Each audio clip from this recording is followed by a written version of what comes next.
the Roval. 17 turns, 2.28 miles.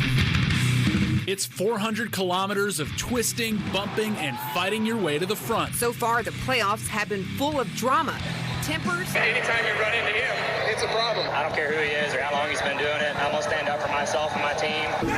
And history. It obviously brings a lot of emotion, a lot of joy to my family. The Roval is here to shake things up. After Sunday, 4 drivers, including some big names, will be eliminated. The Charlotte Roval Showdown starts now.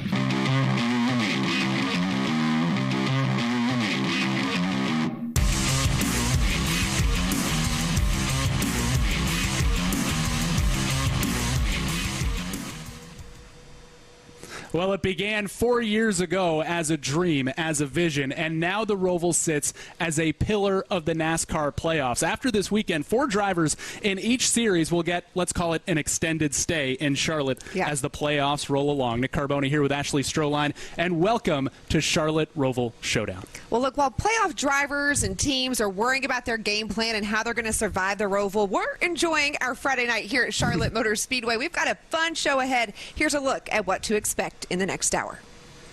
We sat down with Bubba Wallace, who earned a very meaningful victory Monday at Talladega. We drove the Roval with one of the track's promoters and designers, who explains its many twists and turns. Two-time defending Roval champion Chase Elliott will join the show as he seeks a three-peat, but also tries to avoid elimination.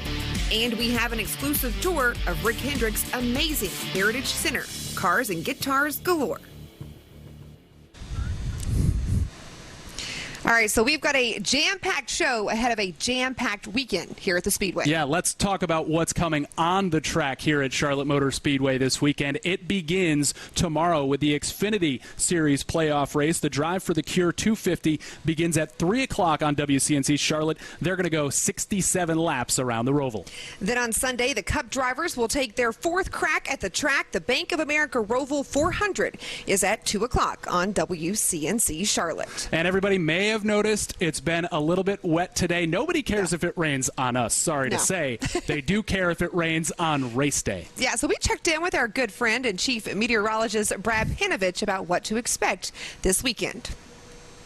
Thanks, guys. We could see some rain to start the race weekend, but the good news is this front pushes through fairly early on Saturday. That should push off to the east. Even though that low pressure forms on the coast, it'll dry out here for the track starting late Saturday and especially into Sunday. So the good news for the race weekend, we'll probably start with a little clouds and showers. Could be kind of iffy early on Saturday, but no washout. And Sunday looks absolutely picture perfect. In fact, if we break down the forecast for the Roval 400, I mean, we are going to see temperatures at noontime in the low 70s. As the race goes on, it will be warmer than it normally is in the month of October. Temperatures pushing the upper 70s, but a stiff northeast breeze will make it feel even nicer. And the good news, no rain to worry about on Sunday.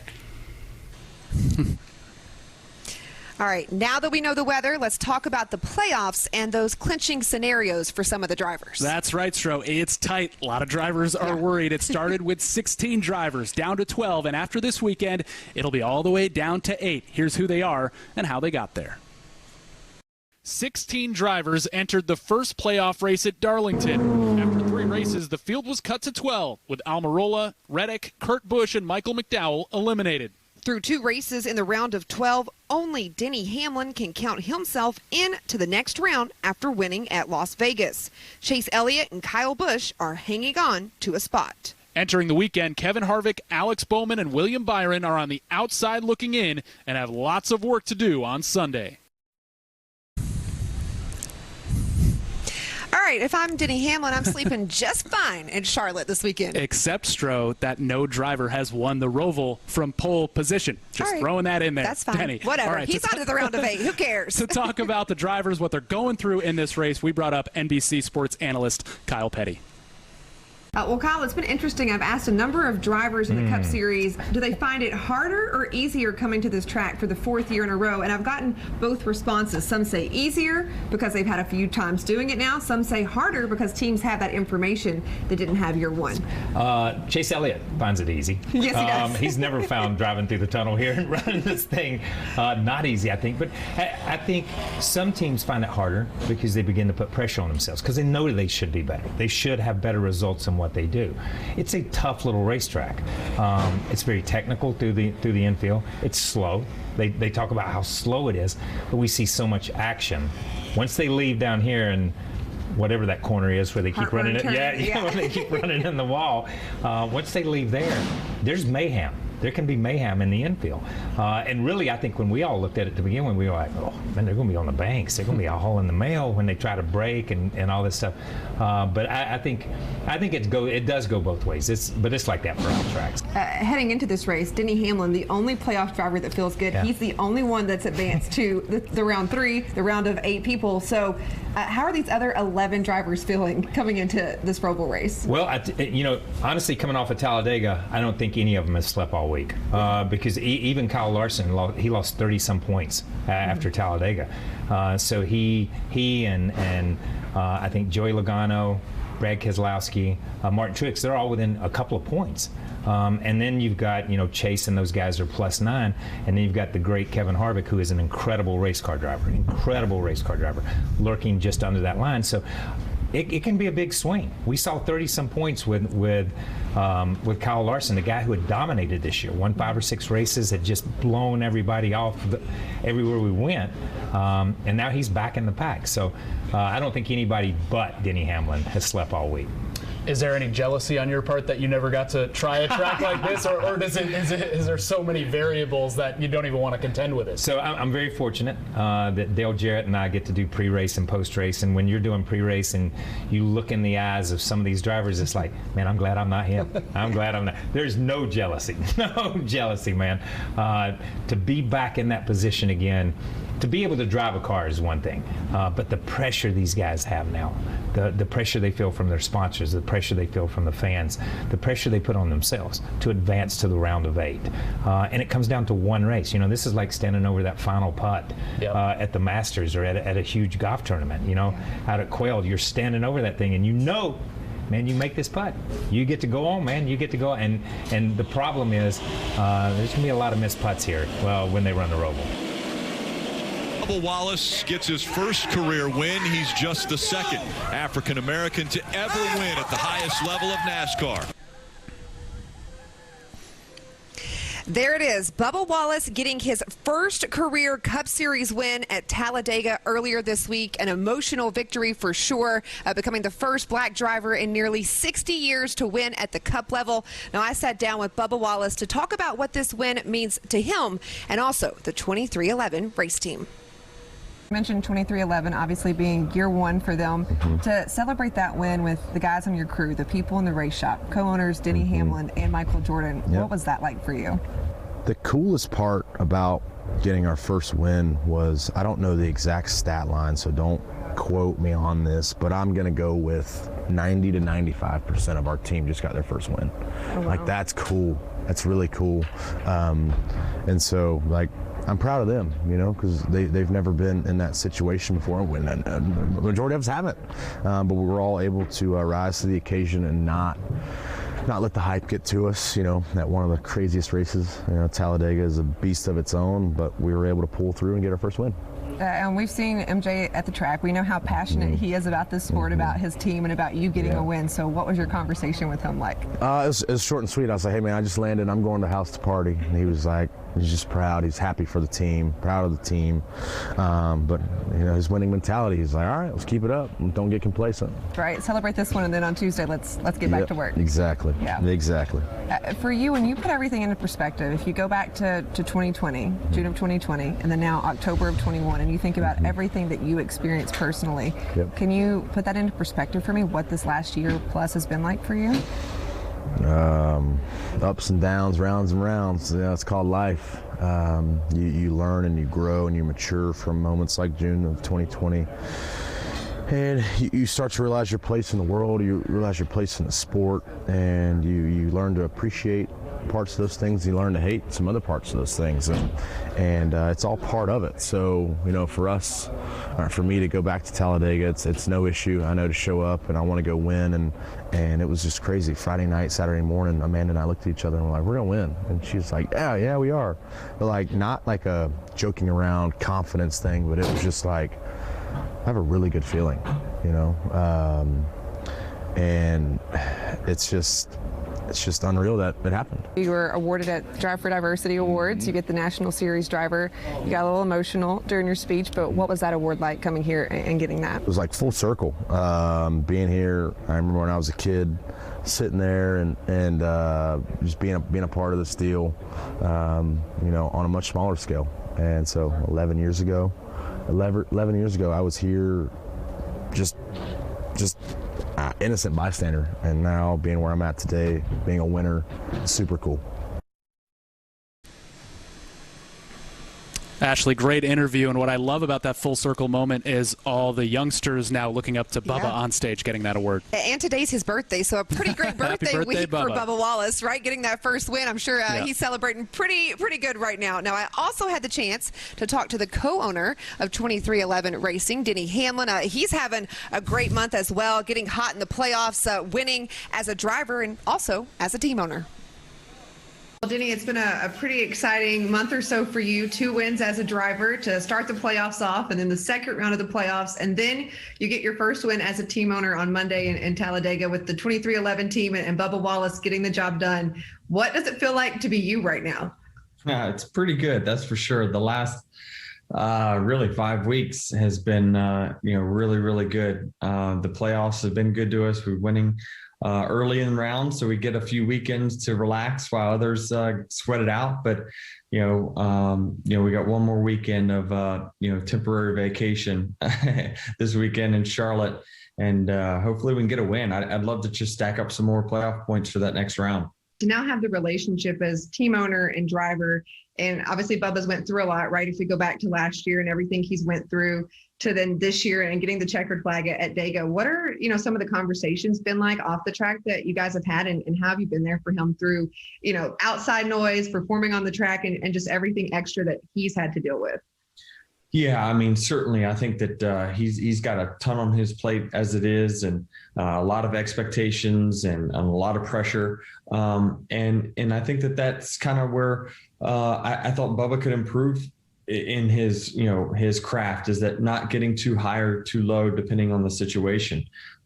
He definitely wears his emotions on his sleeve, and I think that when adversity happens, is kind of how do you respond to that adversity during the course of a race that typically will be the deciding factor of your result. So I think certainly, as he matures and gets older and more experienced, he's going to be able to handle those situations even better. And I'm pretty optimistic, that this momentum is going to carry and really do good for him and his career in the long haul. Yeah, a lot of great of emotions on his sleeve on Monday. All right, still to come tonight. Did you ever wonder what it's like to ride the Roval? I found out. I'll share that experience with you up close. Stick around and feel every bit of these 17 turns. Plus, NASCAR champ, 2-time Roval winner Chase Elliott getting ready for a third try at Victory Lane in Charlotte, what he thinks his chances are, and how he's preparing next. This is a rare one right here. I was supposed to ride with Mario Andretti one year at the Indy race, at Indy 500, and I didn't. So Lady Gaga rode with him and took my place. And so I said, okay, I want a helmet and I want you to sign a guitar. So she did and he did, and so Lady Gaga said, if the Nashville thing doesn't work out, there's always racing. So that's all right, don't go away. Oh. Whether it's racing's biggest stars, music's biggest stars, sports' biggest stars, you name it, Rick Hendrick is in with every crowd and has the memorabilia to prove it. Coming up later in the show, we take a look at his amazing collections. You don't want to miss it. And don't go away. We've got a jam-packed show tonight, bringing you all the way to Victory Lane. Charlotte Roval Showdown continues after this.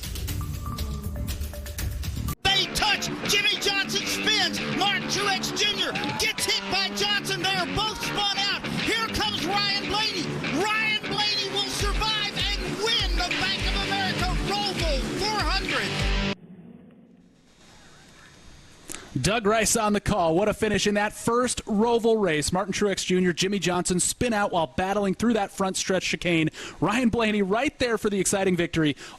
His only win of the season. He has a career-high 3 victories this year. And when Chase Elliott won the first of his 2 straight Roval races in 2019, he did his burnout into the wall at turn 1, the very wall he drove straight into on lap 65. Of course, Elliott won it again last year. Now, Elliott and Blaney are the only 2 Roval 400 winners in the Cup Series, and only 2 Xfinity drivers have won it in 3 years. A.J. Allmendinger, a 2-time defending champion as well. Chase Briscoe winning the original Drive for the Cure back in 2019. We've already had signature moments through 3 sets of Roval races. Oh, yeah. My favorite is hitting the wall and then winning, and Right then the burnout, celebrating, and heartburn turn, right? Pretty epic. And, of course, we talked to the reigning Cup Series champ, Chase Elliott, about maybe repeating as Cup champ, but also maybe making it to victory lane for the 3rd time here at the Roval. Well, Chase, first off, let's go back to 2018 for the first Roval race. What were your thoughts when you heard that was going to happen, and then after the race when you guys finished it? I mean, I think everyone was a little skeptical. You know, it's a pretty small area to, you know, try to cram a road course in there to a mile and a half. But, you know, it has its characteristics that are unique to it. I think we all kind of knew that going in. I do think there was a lot of negativity around it going into it, and I do feel like it was a little better than we all thought it would be, myself included. Well, you've certainly made the most of it. You've won back-to-back races at the Roval. What is it about you and that track that gets along so well? Yeah, we've had a good road course package for the past number of years, and you know, that track is just super unique. There's a lot of just little things there that can make a big difference. You know, first year went really good. Feel like everyone, you know, was better last year, and I'm sure they'll be better again this year. So we need to be better ourselves, and you know, I need to do a better job, try to find a little more in certain areas, and hopefully have a good result. And the last time you guys were at Charlotte Motor Speedway, it was a really special night for Mr. Hendrick. He gets the win. Kyle Larson gets the checkered flag. He gets the win that puts him at the top of the winningest team owner of all time. Just what has your time at Hendrick Motorsports been like? For me, I mean, you know, Mr. Hendrick changed my life, honestly. You know, I feel like he's changed the life of a lot of people, not just drivers, but a lot of folks within the racing community and beyond. I feel like I owe him everything for, you know, taking a chance on me when he did, sticking with me when he did. It's been an amazing ride. Appreciate everything he's done, and, you know, look forward to, you know, trying to help elevate his team down the road. And you are obviously the reigning Cup Series champ. What would it mean to repeat and do that again this year? Yeah, it'd be great. You know, it's obviously the goal every year, and as a team, we've been in a good place all year. But I feel like we've been performing better and at a really nice level the past month, and I think I've said that a few times. I'm really proud of that, and I feel like we're headed in the right direction.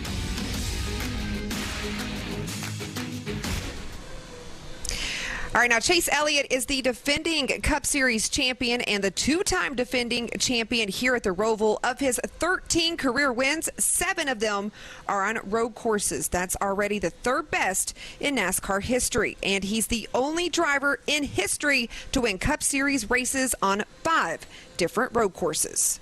All right, ahead on the Charlotte Roval Showdown, we're talking a 7-time NASCAR champ turned IndyCar rookie Jimmy Johnson. Hear about his life in a new car and the possibility of getting back in a Cup car. We'll see.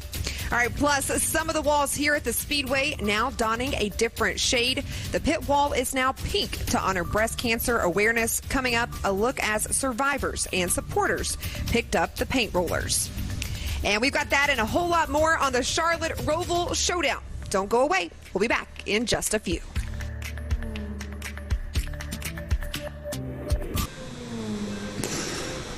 And welcome back to Charlotte Roval Showdown. Stro, of course, this year, the fall race at Charlotte Motor Speedway running in October, and that is Breast Cancer Awareness Month. Yeah, the NASCAR family really wanting to get the word out to survivors that you are not alone. So along with Blue Cross Blue Shield Drive for the Cure 250, every driver will have a pink window net. The story of how it came to be is special. A fan wrote Kurt Busch a letter asking, is the window net, could it be pink? And if so, could it honor his mom and other survivors survivors that are fighting breast cancer. And Kurt said, you know what? What a great idea. Awesome. Here is Kurt, that fan, and more highlights from the wonderful day that they painted the wall pink.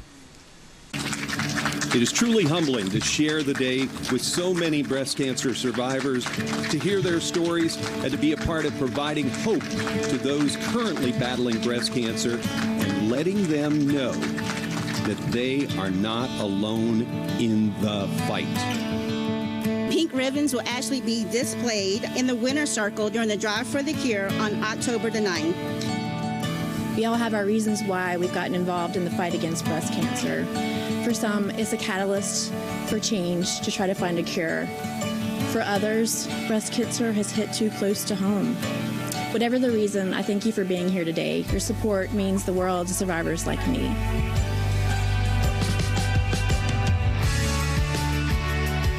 Kurt, it's a really special day here at Charlotte Motor Speedway. Paint the Wall Pink, it's their annual event to honor breast cancer survivors and their family members. But you actually have put together a new initiative, Window of Hope. Tell me about how that came together. I know it was a special letter that you received from a young fan named Mason. Yeah, I had a race fan write me a letter, and we try to go through as many as we can. And he loves the monster paint scheme, and he's a fan of mine. And he goes, wouldn't it be cool if we could get the window nets pink to support my mom in the breast cancer fight that she's going through? And I went, that's a great idea. And so I'm so proud that everybody in the NASCAR Cup race at the Roval will have a pink window net supporting breast cancer. What does that mean to you to see the whole sport get behind supporting your mom and other breast cancer survivors? It's just really awesome to see all of them just coming and really supporting, finding a cure for this. It's amazing. And for you to be here with other survivors and to share this day and to paint the wall pink and to be with your family after your battle, what does that mean to you? I can't even put it into words. For the ones that are fighting, just to keep fighting, don't give up. What are these moments like for you two to be here together and to get to have days like this? They're the best days.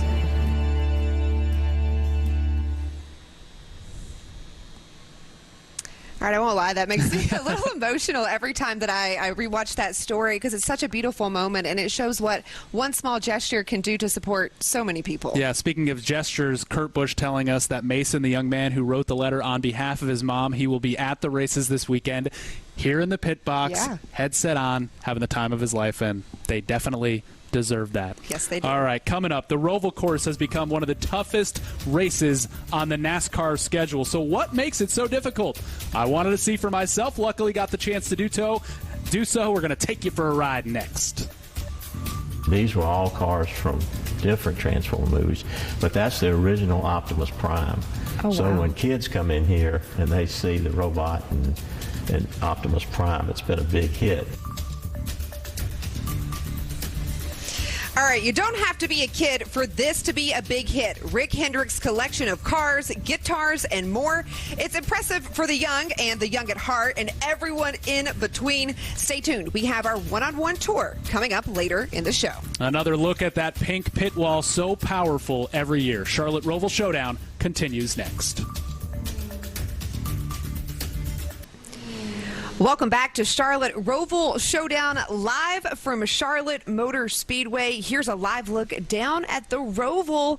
It's the calm before the storm, Nick. That's right, Stro. We've talked about the drivers and where they sit in the playoff standings and all that, but what about the track that they have to contend with? Let's give you a look at the Roval. It's 2.28 miles. It has 17 turns, chicanes on the front and back stretches, and actually a 35-foot elevation change. Now, since the first run in 2018, it's quickly become known as one of the most challenging tracks in the sport, with no other course like it. So we wanted to know a little bit more about how these drivers, these teams set up for this race, for this track, and what it feels like to be in the car. So I took a trip with track vice president Greg Walter. All right, you ready for this? Yes, sir. Okay, Greg, you're a good track designer and promoter. Are you a good Roval driver? No, first time out. First time I've ever done this, so don't be nervous at all. Well, I have a map in case I need directions. You guys put these drivers in a position immediately, both from the start-finish and the pit road, to take this sharp left-hand turn in turn one.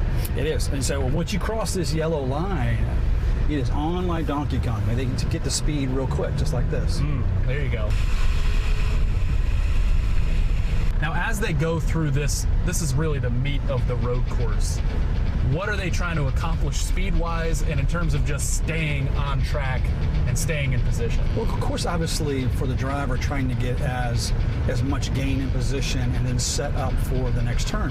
With this being such a technical course, the driver's got to think 2-3 turns ahead in terms of maximizing what they do. Remember, in a road course, braking zones equal passing zones.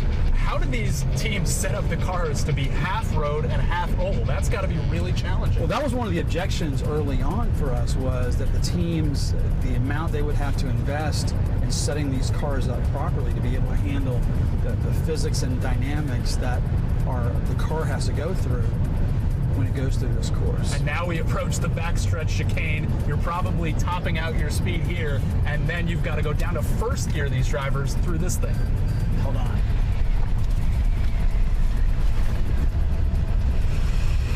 Nicely done. I think I lied about this being my first time.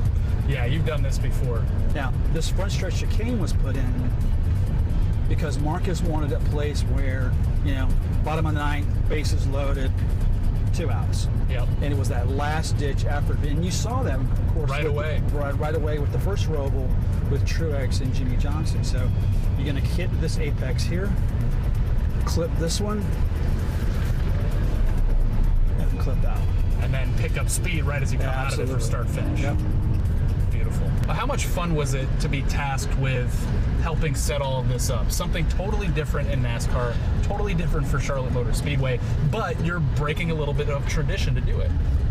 It was incredibly exciting to do so, to be part of a team that brought all this to life. I mean, this was a vision that our CEO had in terms of, we want to do something different. And we have this culture of being constructively discontent. How do we go from good to great or great to awesome? The Roval was just that manifestation of that, of doing something different in racing. And there was no room for error. We needed to be sure that we got it right the first time, because the naysayers, if we didn't get it right, the naysayers would say we should never make those kind of changes. This was a bad idea. So there was a lot of stress and pressure we put on ourselves that this had to be perfect the first time out. Have you perfected it yet? I don't know if I've perfected it. You get, I haven't made you grab the handle yet, so the challenges that the Roval presents to a team are probably unlike anything else they experience, because you have this blended oval road course, i.e. the Roval. There's the greatest drivers in the world, and the Roval presents the challenges, I think, that brings out their best.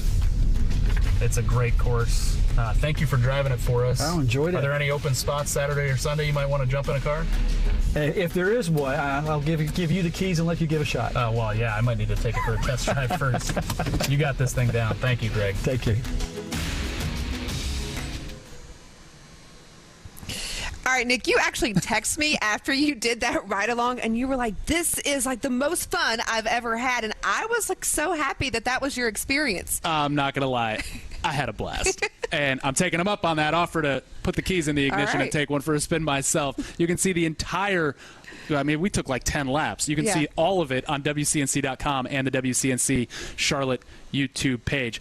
Big changes, by the way, and the Roval's a catalyst for the Cup Series schedule going forward. Let's take a look at the 2022 schedule. The Clash will take place at the LA Coliseum. Bristol Night Race is back Easter Sunday. All-Star Race goes back to Texas. Coke 600 on Memorial Day weekend, as it always has been. Yeah, and of course that Bristol Night Race is going to be a dirt race. They'll go to St. Louis for the first time, another trip to Nashville and Road America. The Roval, once again, an elimination race yet again on October 9th. And Phoenix will host the championship for the third straight year right here on WCNC Charlotte.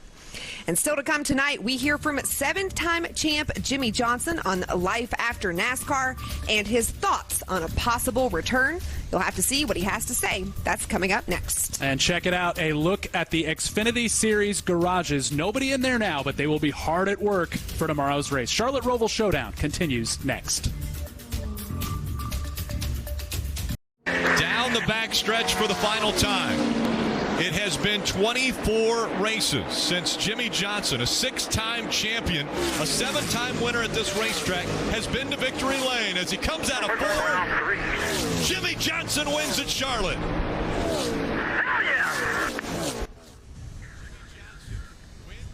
All right, now before the Roval came to Charlotte, we had the Bank of America 500. Jimmy Johnson won it back in 2016 on his way to a 7th Cup championship. And as everybody saw earlier in the show, Jimmy Johnson's Roval finishes less than ideal. Yeah, for him, yes. Good highlight reel, though. Exactly, right? for us. Yeah, well, earlier this week, he was here in town actually to give back to the community, holding his annual golf tournament at Quail Hollow Club. I had the chance to catch up with him and talk about his IndyCar rookie season and those rumors about a possible NASCAR return. Let's talk about your rookie season. You officially get to mark rookie off the list, right? When you look over the last year and going and competing in IndyCar, what comes to mind for you, and what are your takeaways? Just how much fun I've had with this new challenge. It's certainly been a challenge. I think that caught me out a little bit. The way I was performing at the end of the year is how I thought I would start the year. But the series is so different. New tracks, new cars to learn, new technology to learn within the race cars. But it's been a very fun journey for me and my family. What was the biggest surprise for you this year going into IndyCar, and now that you've completed that rookie season? Was there something that you were just like, I didn't see that coming, I didn't expect that, as far as a takeaway? I would say the physicality of the cars. They do not have power steering. They have a lot of power for the weight of the vehicle, and it is, I mean, you're wrestling that car around, and I always thought we wrestled the Cup cars around, but the intensity and just kind of the violence of the car was really, really interesting to me this year. And speaking of NASCAR, obviously the Xfinity and Cup Series coming to Charlotte Motor Speedway this weekend for the Roval. Can you take me back to 2018 and when that race got put on the schedule and what the atmosphere was, and actually going out there and running it for the first time? Yeah, I think we were concerned in some respects just with the new track and playoff implications. But I think it's really turned into a track that fans and drivers all enjoy and love. I've been on a highlight reel or two trying to go for a win at the track. I think it just adds a really neat and interesting layer to NASCAR. If I type your name in Google, obviously a headline that comes up still, even this week, is you possibly coming back to the Cup Series and running a race or two. I know your schedule is going to be full for 2022 for what you're already doing, but just, is that going to happen? What are your thoughts on that, and how much do you want it to happen? I can't say I've had any real serious conversations about it. I'm certainly open to it, but depending on my IndyCar schedule and then certainly the IMSA car schedule, if I'm able to put that together, I've always wanted to be about 20 races, and I'm pretty close to the 20 races if next year goes as I think it will. So I don't know. I don't know, but I have an open eye to it. Now, as we mentioned earlier, Jimmy was in town for this annual golf tournament for the Jimmy Johnson Foundation. Here's a look at him swinging on the course in Quail Hollow. If you'd like to learn more about his foundation and what you can do to help, we have that up at WCNC.com, but that event itself raised over $465,000 for public schools. I just really enjoy just walking through it because it's just walking back in time. Well, I can tell you, I really enjoyed walking through there as well. Rick Hendrick took me and our photographer, Mike Hansen, through his amazing collection. And coming up in about 3 minutes, you'll get a walk through too. Stick around for the Grand Tour. Charlotte Roval Showdown is back after the break.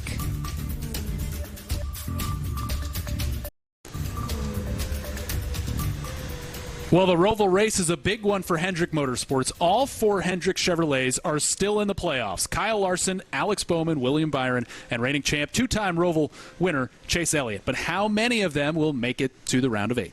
We'll find out. But for now, let's go to something a little more special. How about the Hendrick Heritage Tour that we've been telling you guys about? So special. We've been showing you clips of his guitar collection, of his car collection. We talked one-on-one with Mr. Hendrick about it all. Here's a look. You've been collecting cars for a long time, but now you've got, I know this isn't all of them, but you have a lot of them in one place, and you've put together something that's pretty special for you. I've always been a car nut, and my first car is right here, so I don't get rid of anything. I love to walk in here because it just takes me back in time. I just have flashbacks of, I can tell you a little bit about every car in here, and it just makes me feel good, feel alive, and again, pay tribute to my family. Yeah, you mentioned that 31 Chevy that we're sitting in front of doing this interview. When you see that car, what are the memories that come to mind for you? I think about, I bought it for $250, and when I brought it home, my mother said, "You paid $250 for that thing?" I think I was 14 years old, and I had worked in the summer in tobacco, and that was the money I made. And my dad and I built it in my granddad's general store. And then I worked on it in automotive mechanics in high school. And then I left home, and I hadn't seen it. And for my 40th birthday, my dad drove it in the City Chevrolet with my wife and 2 kids in the rumble seat. So it's pretty special. It's a family tradition, I'd say. Yeah, and you also raced it, right? I drag raced it. Yeah. I was successful with that, and so the car has just been a part of my life. You talk about working on your first Corvette. I know you said you have that here now, but at one point in time you wanted just to be able to get that car, right? Put it into perspective for me, or can you, going from that moment to where you are now in your life? To get that car, I had one of my buddies called me and said he had a friend that had a Corvette that had a problem with the motor. Would I work on it? And I said, sure. And when I went over and looked at it and diagnosed it, he said, well, you know anybody that wants to buy it? And I said, well, what do you want for it? And he said, well, I'll take $1,000. It took me 3 notes to get $1,000 together to be able to buy it. And then I think about how excited I was and how many times I painted that car, different colors and different wheels and all that. It was just kind of my baby. And I dated my wife the first night in that car. And when we first met, and it broke down on the highway, and I had to crawl under it and put a starter wire together before make it run. So she talks about that still. But it worked out okay. It worked out okay. She's happy now. But I just remember going to the dealerships when I was 13 or 14 years old, and the new cars would come out, and they'd paper the walls. And everybody would go see the new cars. So you couldn't go see them. One day, all the cars came out. And I remember how excited I was about sitting in a 63 Chevrolet 409 and just drooling over the car. And I have one now. Well, let's take a walk around, and I'll have you point out a few of your favorites to me. Sure. Now, this is King Leopold of Belgium's car. Now, he had 3 Corvettes. They were all silver. Okay. And I have all 3 of them. And then we have the movie cars from the Transformers. This thing, we had it on rollers coming down the driveway to put it in here. Yeah. And to see it come down the street on a pallet, it looked real. I mean, it looked like you were right in you're right in the movie. Yeah. This is Roy Orbison's car, and I have all the documentation with it, and it's a super rare 427, 435 horse with black with red interior. Black is a very rare color back in those days. Almost at the same time I started heavy collecting, I started getting into guitars, and so we now got a pretty good guitar collection. I know, I heard about that too. Have you seen it? I have not. We need to show that to you. Well, let's look at it. Okay. Oh, this is awesome. Well, now how many guitars do you have? I've got a couple hundred guitars. One of my buddies that I really enjoy listening to is Chris Stapleton. Oh, so good. Chris signed it, and then Justin Timberlake signed it, because I love that song they did together. I love that you have the drive-in in here. Was that just something you wanted to put in, or is it a special drive-in, or?